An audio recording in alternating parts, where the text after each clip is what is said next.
sini saya akan menyampaikan materi pendidikan tentang mata pelajaran ilmu Quran, yaitu yang pertama ada ijaz.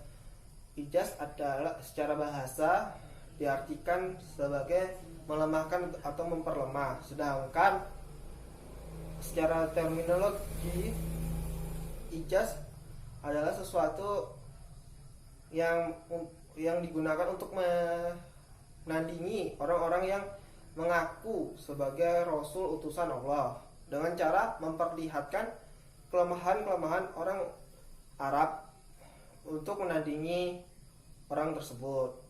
Macam-macam ijaz, yaitu ijaz materi dan ijaz imateri.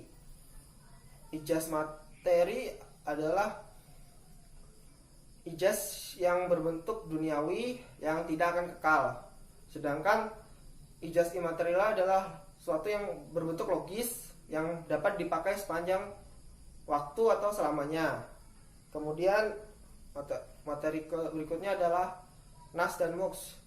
Pengertian nas dan muks itu yaitu antara lain yaitu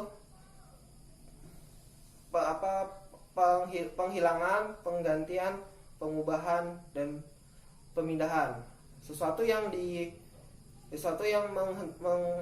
menghilangkan, menggantikan, mengubah dan memindahkan disebut nas. Sedangkan sesuatu yang dihapuskan, digantikan, diubah dan dipindahkan disebut mus. Macam-macam mus itu, nas itu terbagi menjadi beberapa, yaitu yang pertama nas secara hukum syarah dalam kitab atau dalil yang sama yang lain.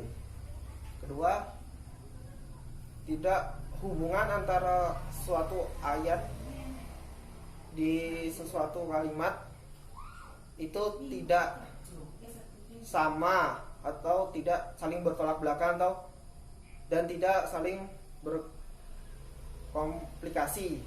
Kemudian adalah pembagian nas, yaitu nas antar Al-Quran dengan Al-Quran, nas dengan Al-Quran dan Sunnah, nas dengan Sunnah dan Sunnah. Kemudian terakhir ada nas dengan Sunnah dan dengan Al-Quran. Berikutnya adalah kisas. Kisas berasal dari kata al-kasuh yang artinya mencari atau mengikuti jejak. Sedangkan menurut bahasa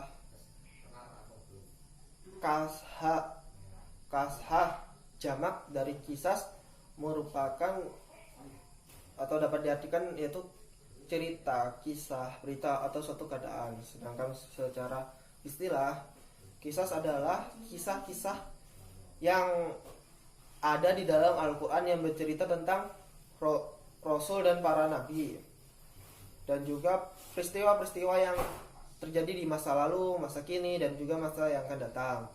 Kemudian macam-macam kisah dibagi menjadi dua, yaitu dari segi waktu yang ditinjau dari waktu yang ada di dalam cerita yang ada di dalam Al-Quran. Kemudian dari segi materi, yaitu ditinjau dari segi materi yang ada di dalam cerita yang ada di dalam Al-Quran. Kemudian adalah amsal Quran.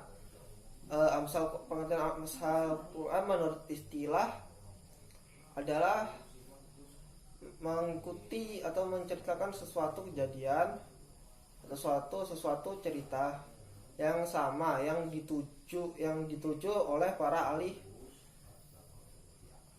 ulama ahli adab. Menurut ulama para tafsir, asmal merupakan suatu pengertian abstrak yang mengungkapkan keindahan, indah, singkat, dan keadaan yang ada di dalam jiwa.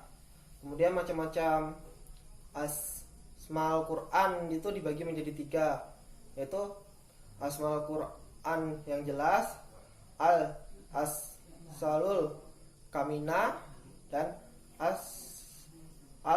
as-salul mursalah. Kemudian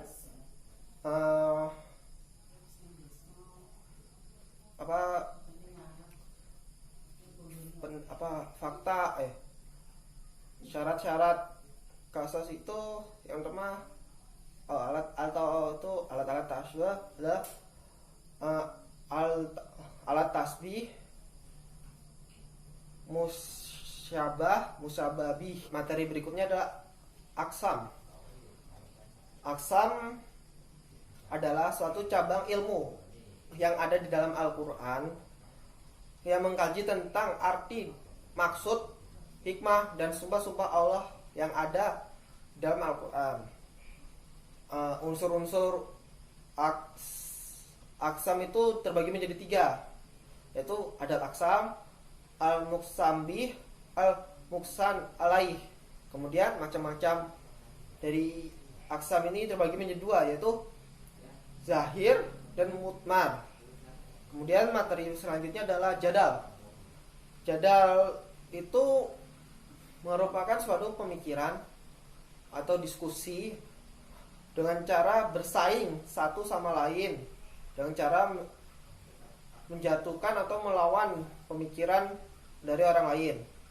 Kemudian macam-macam jadal itu dibagi menjadi 2, yaitu dari segi objektif dan subjektif. Dari segi objektif itu dibagi menjadi 2 lagi, yaitu jadal internal dan eksternal. Begitu juga dengan jadal subjektif, itu dibagi menjadi jadal langsung dan jadal tidak langsung. Kemudian peranan iliyah atau pengertian iliyah, istiliyah itu adalah cerita yang dibawa masuk oleh orang-orang Yahudi yang baru masuk ke dalam ajaran agama Islam, yang tidak sama dengan hadis tentang ucapan, kebiasaan, dan diamnya Nabi Muhammad SAW. Dampak dari istiliyah ini adalah dapat menyesatkan akidah umat muslim, serta dapat melencengkan ajaran yang ada dalam Al-Quran kepada umat muslim yang masih belum mengetahui apa itu, atau tidak mengetahui, atau masih belum dapat mengetahui makna yang ada dalam kandungan yang di dalam Al-Quran itu. Mungkin itu saja yang bisa saya sampaikan.